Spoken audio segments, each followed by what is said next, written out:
ফিরে এসো অরণ্য। আমি অরণ্য চেয়েছি, অরণ্য চেয়েছে সুগন্ধ দিতে। তবে বাঁধ কেন দাও বাতাসের গতিপথে?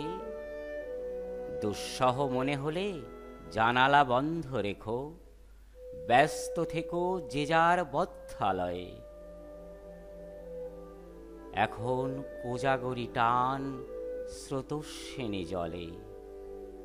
জানি ন্যায় যুদ্ধ বলে কিছু নেই পৃথিবীতে, তবু যতই হাত ধরে টানো আমি অরণ্য খুঁজে যাব। আমি অরণ্য খুঁজি, অরণ্য খুঁজে আলো বাতাস, অথচ অরণ্য সরে যায় দূর থেকে দূরে। এই সেদিনও দেখেছি তার সবুজ মায়া চোখ, ছায়া শীতল কোলে নিষ্কলুষ ভালো লাগা। অথচ আজ এখানে বাতাসের পথে বাঁধ, অরণ্যের ফুসফুস বিপন্ন কাঞ্চন জঙ্ঘার অভিযাত্রীর মতো।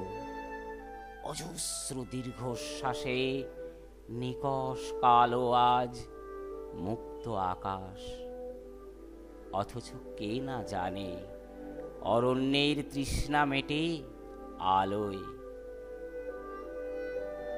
ওদিকে উন্মাদের সারা গায়ে শ্মশানের ছাই ভস্ম মাখা, দু চোখের পর্দাতেও কাঙালের ঝুলিতে থাকা ছাইয়ের প্রলেপ। স্থান কাল পাত্র তুচ্ছ তার কাছে, অবাধে ঢুকে যায় অরণ্যের সবুজে। তছনছ করে ফুল পাতা ডালপালা। আর কত সইবে বলো অসহায় অরণ্য? তবু নিকষ কালো মেঘ কেটে যায় একদিন, বাতাসের প্রবল ধাক্কায় ভেঙে যায় বাঁধও। উন্মত্ততাও দূর হতে পারে সহৃদয় চিকিৎসকের সংস্পর্শে। ফিরে এসো, ফিরে এসো অরণ্য, অপেক্ষায় আছি।